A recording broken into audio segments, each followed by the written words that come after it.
Oh, hey guys. Have you seen Islanders low qual? I've been trying to.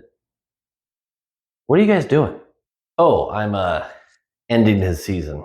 We're only a month in, and aren't you just up a goal after one period? Yeah, but feels kind of inevitable, doesn't it? Yeah, it does feel inevitable. And what about you? You're good with this? Can I have one of your goalies? No. Hmm. Swing away. Low quality fans of a high quality Bruins team. That is a dub.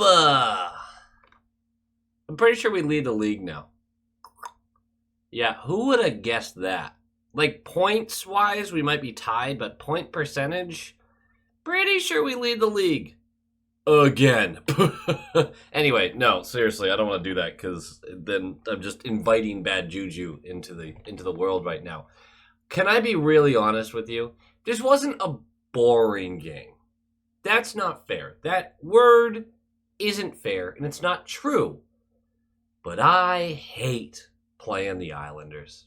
I hate them. I hate them so much because nothing they do is interesting to me ever. Ever. They only have one player on that whole team I enjoy watching, which is Sorokin, and let's be honest, not his best game ever. Not fun for me to watch that team. Playing Dallas, A+. So fun. Playing New York. The Islanders, I should be specific because people will be upset. Oh, I don't get it. Obviously I love watching the Bruins, and I'm interested in what the Bruins are doing, but having a counterpart to that is also interesting is sometimes important. Man, who cares? We won. We won, and it was a great win. And we went 3-1-0 without McAvoy and Grizz, and mostly not Forbort, and Lucic is still out. We're still performing at a high level with a lot of injuries. You love to see it. Without Bergeron, without Krejci, without Bertuzzi and Taylor Hall and Dmitry Orlov. Like, this team just keeps going. We're going to talk about all sorts of good stuff here. But I'm just real proud of the team right now. And with every passing win, I know it's so early in the season. But you talk about banking this many points early. Again, we've talked about this in the past. The threshold for a playoff team is usually around 95 points. I know all of you can point out times where 92 points made it. 98 points was the last one in. 95 is like your general median for this. We have 23 points right now. 23, I think. If you are 1/6, 1/7 through the season, bad math, sure, and you already have more than 1/5 of the amount of points needed to make the playoffs, the math works out pretty well for you. We're in a good spot. We're probably going to slow down at some point. Otherwise, we're going to challenge last year's record, which would just be ridiculous. But even when we slow down and everyone throws a fit and a tantrum because we lost 3 of 4 or something like that, there's going to be ebbs and flows to this one. This team is bound to go through growing pains at a certain point. But right now, we started the season as well as you could possibly ask for. And I'm pretty pumped about that. But let's talk about this Islanders team. Early in the season, it's nice that we get to go over these teams a little bit. I don't go super in depth with them, but it's the first time we played them this year. We're still getting to know these other teams. The Islanders, you could look at as a very similar team to us. Unfortunately, on the Short Shift podcast we just had, Van Allen, great guy, he was the guest host on this one, he pointed out that these two teams are very similar. And I hate that, but he's right. Because excellent goaltending, really high-end defense, if not excellent defense, ranked 7th in the league in goals allowed per game to our 1st in the league. So somewhat comparable, somewhat close. They have the 26th best scoring in the league, so not great, to our 16th. They're 24th on the power play compared to our 21st. and they're 15th on the penalty kill compared to our first. So that's like a big range there. They're like the Walmart brand Boston Bruins, baby, except for when they beat us. But they didn't, so I get to say that right now. Bo Horvat, I thought wasn't going to play in this game. I guess he was a game time decision. I thought they had already ruled him out, but he would play in this one. Offensively, he was a big addition. Obviously, last year, before the end of the year, he was added to that Islanders team, and a lot of us went, really? Does Horvat fix your problem? But he's a good offensive player. He really is. And Horvat and Barzal, when they're on the ice together, play a pretty solid game. They have good chemistry.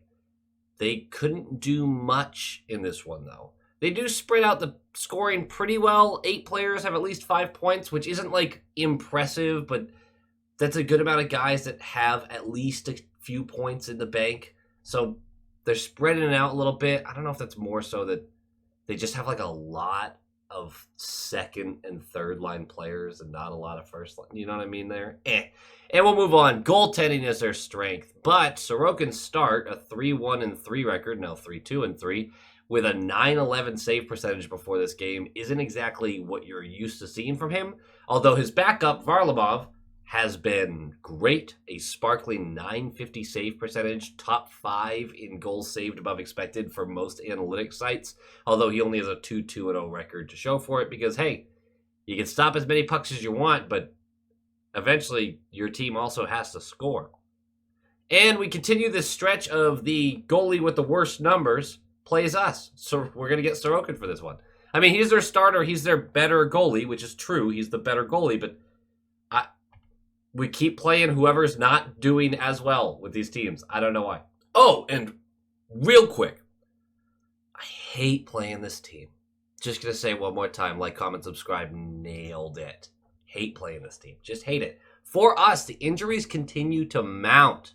You already knew about Lucic. You already knew about Lauko and Grizz and McAvoy suspended. Forbort's going to return for this one. He had a solid outing. But now Geeky is out week to week with an upper body injury. I'm not entirely sure how that happened. And apparently Marchand took some kind of tumble into the boards, so he is banged up but played. We're going to probably have a little conversation about that too.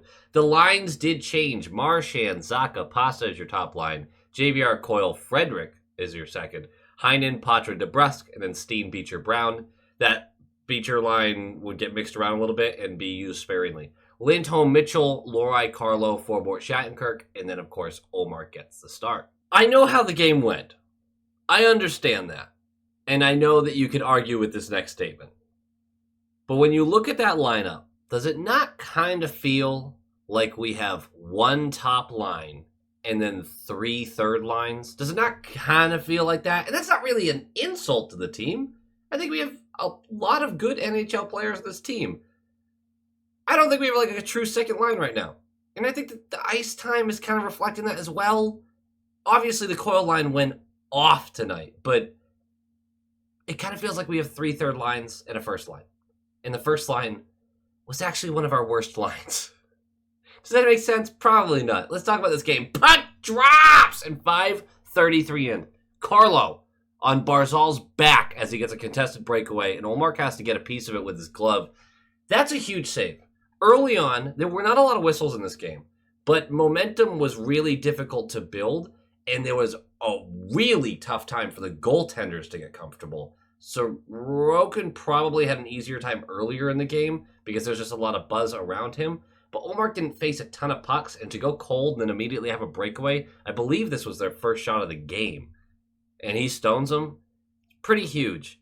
Brick said it a few times during the broadcast. The timeliness of Olmark's saves were the reason we won this game, and I will not argue with that. About midway through the first, though, we are going to have a little miscommunication.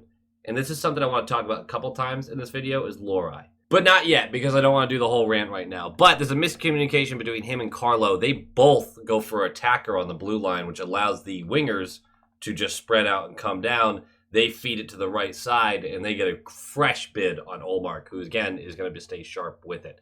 5:55 left in the period, and the second line knows what they're doing. And I don't mean that in like a they know how to play hockey, obviously. They know how to work with each other. The chemistry that they already understand with each other is just brilliant.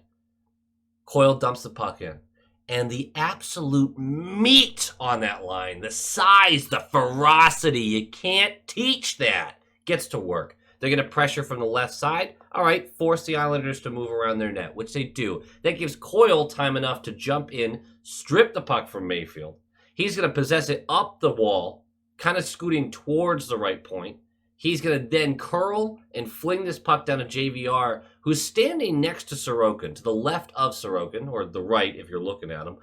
And this was one of those classic low to highs.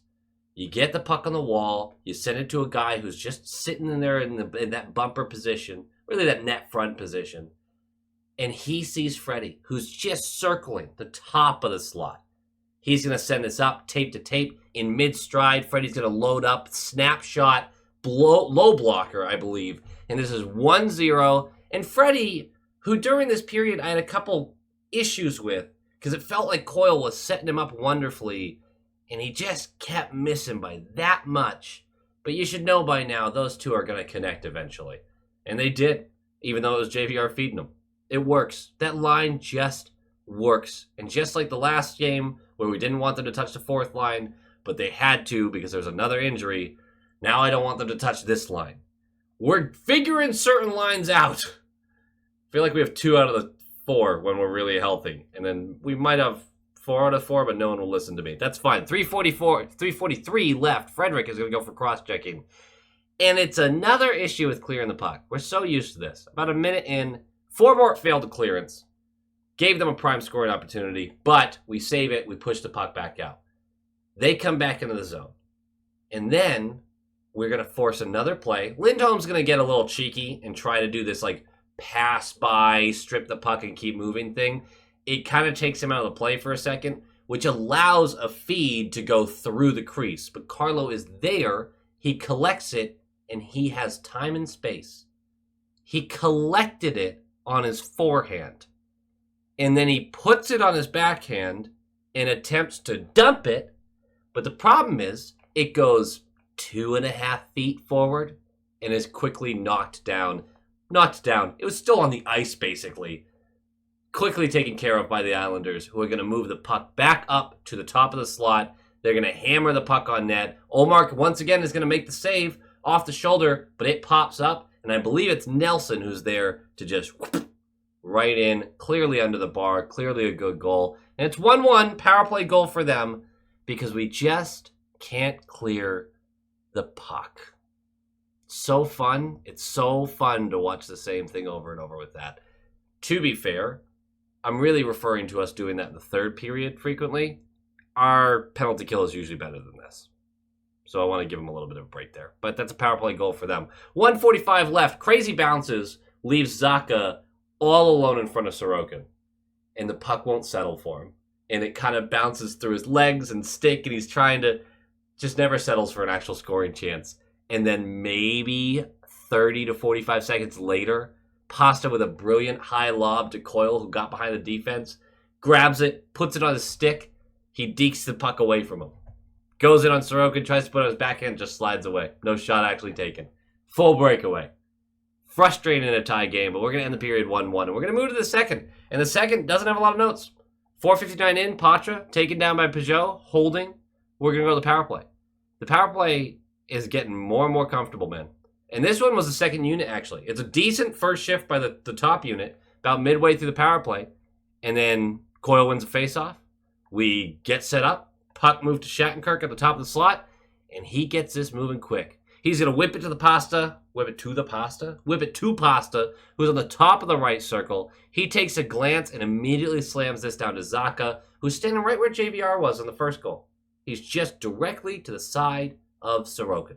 And Zacha takes zero time to think about this, already knows what he wants to do it. He one-touches it directly back into the slot for the actual bumper position, which is Coyle. And he is going to hammer this low blocker once again. It is 2-1! And that is a power play goal, and the power play is getting better with every shift. You love to see it. Coyle's 150th goal, his 400th point. JVR, on the first goal, forgot to mention this, 600th point for JVR on that first one. You'll have to see it. And we're going to the third. we're up 2-1.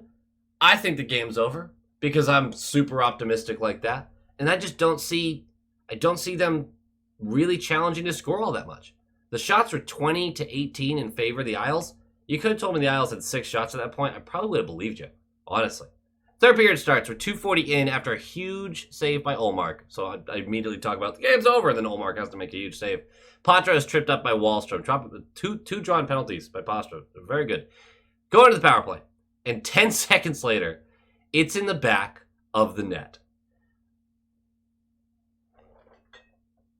Our net. It's in the back of our net. We lose the face-off. Marchand bobbles the puck after they had wrapped it around the boards.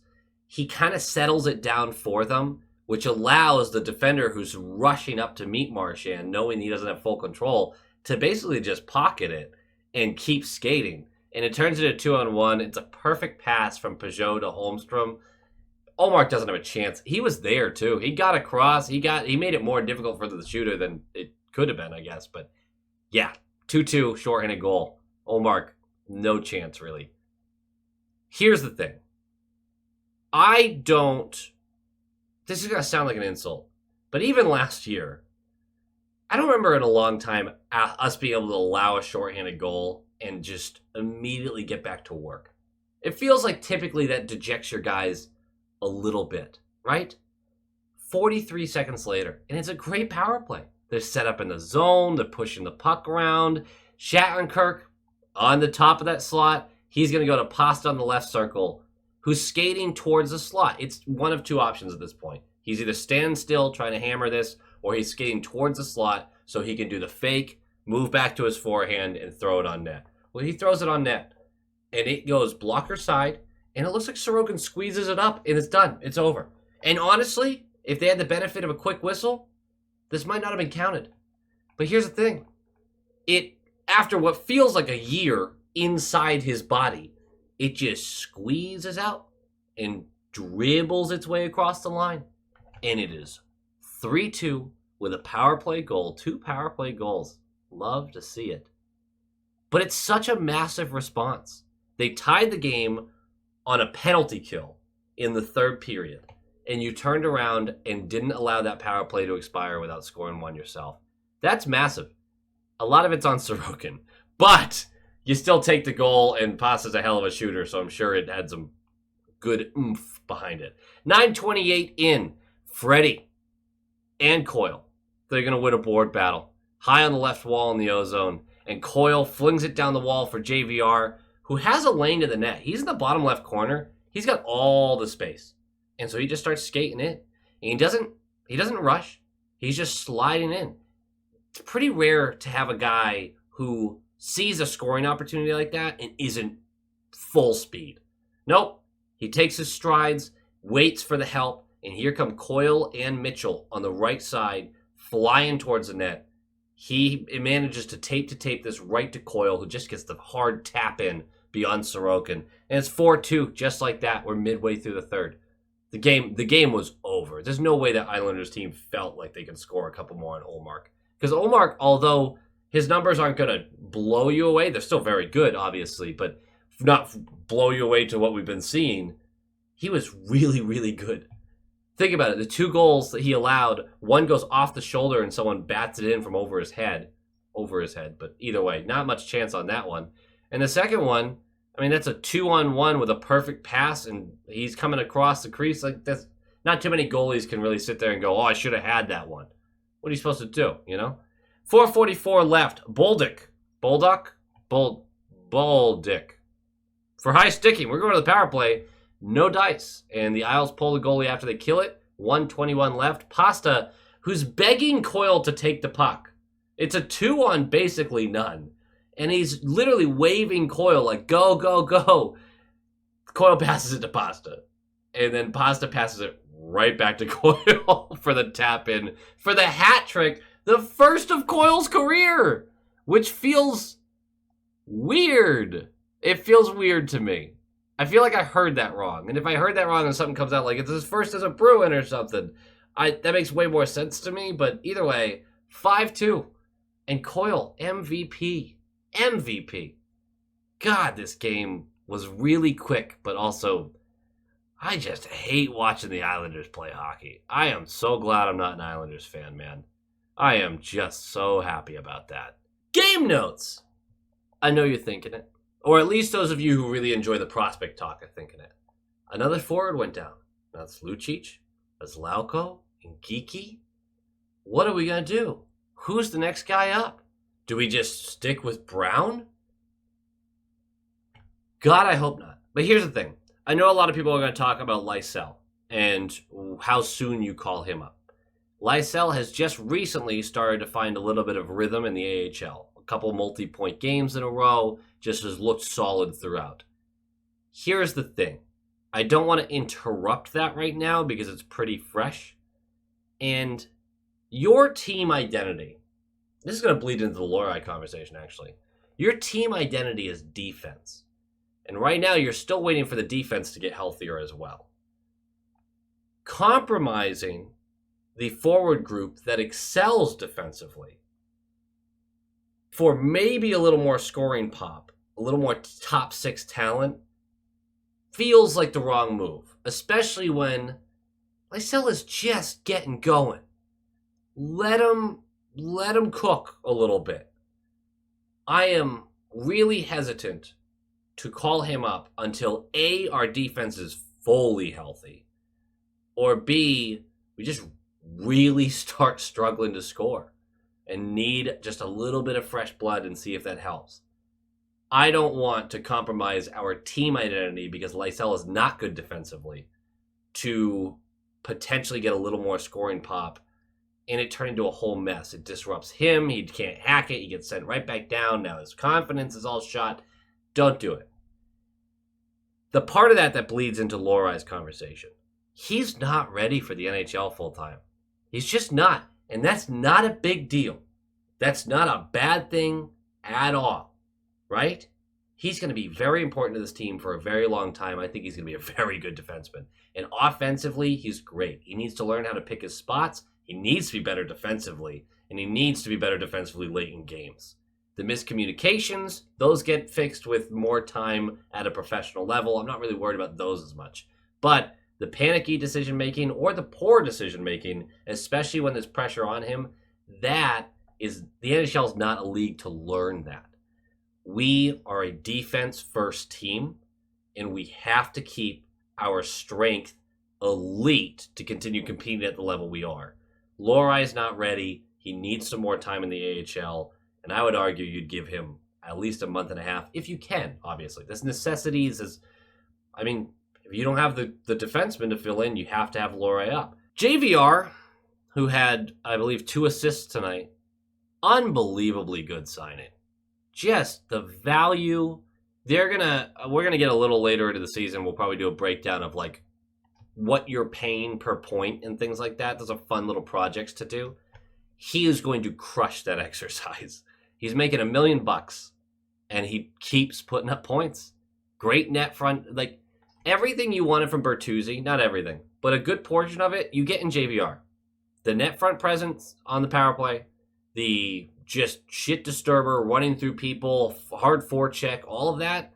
The vision that he has is pretty solid. He's been really good for us. And although he doesn't have the same kind of speed and everything that Bertuzzi had, speed's a little bit of, I wouldn't say Bertuzzi was a really fast guy, but that's a different conversation. There are some athletic attributes that JVR doesn't have, but he just makes up for it in just being a really intelligent guy. He's been a great signing, and I am so psyched when we can run JVR, Coyle, Freddie as a true third line where it belongs. Even though Coyle's been playing as like a top 6 center, and he deserves to be the second line center right now. I'm not saying he doesn't. Just think he's at his very best there. And that's going to happen. I really hope that we get some guys to step up. That line can be solidified. The Heinen, Beecher, Steen line can get solidified, or you move Lauko in there, Lucic in there, wherever. But that's going to work really well as well. I just think our bottom 6 is going to be really, really good. And we got to figure out some things with the top 6. Which actually is a good segue into my last game note. Marchand looks really uncomfortable. I know a lot of people are talking about the tumble into the boards, everything. Great. I would argue that he has looked uncomfortable for a little while, and does not work on a line with Pasta very well. I think he tries to feed him too much, like way too much. And he's always looking for it, which is great. He's your superstar, but Marchand is such a threat on his own when he's decisive. And for some reason this year, he's a little less decisive in my mind. I would love to see Marchand, Patra, DeBrusque. Give it a try. Just give it a try. And then Zacha, Pasta, and we'll figure it out from there. I don't feel like going on into that right now. But yeah, I would like to separate Marchand and Pasta and keep Freddie and JVR and Quell together. Those are my main notes from this. Also send Lori to the AHL when everyone's healthy. Go Bees. Go Bees! And a huge thank you to those of you who have joined the membership program. Our top line tier members, Darren Woodbury, Micro Sausage, Breathe In, Breathe Out, Brett Arney, Pincent, Justin Barnard, Nick Zatrullo. And a massive thank you to the all-star tier members, Thupton D. Tashi, Jonathan Harvey, the Spoked Brown Tiger, D.A. Kingery, The Only Newts, A Tasty Snack, Doots42, and Jeremy. Thank you guys so much. I appreciate your support, and go Bees.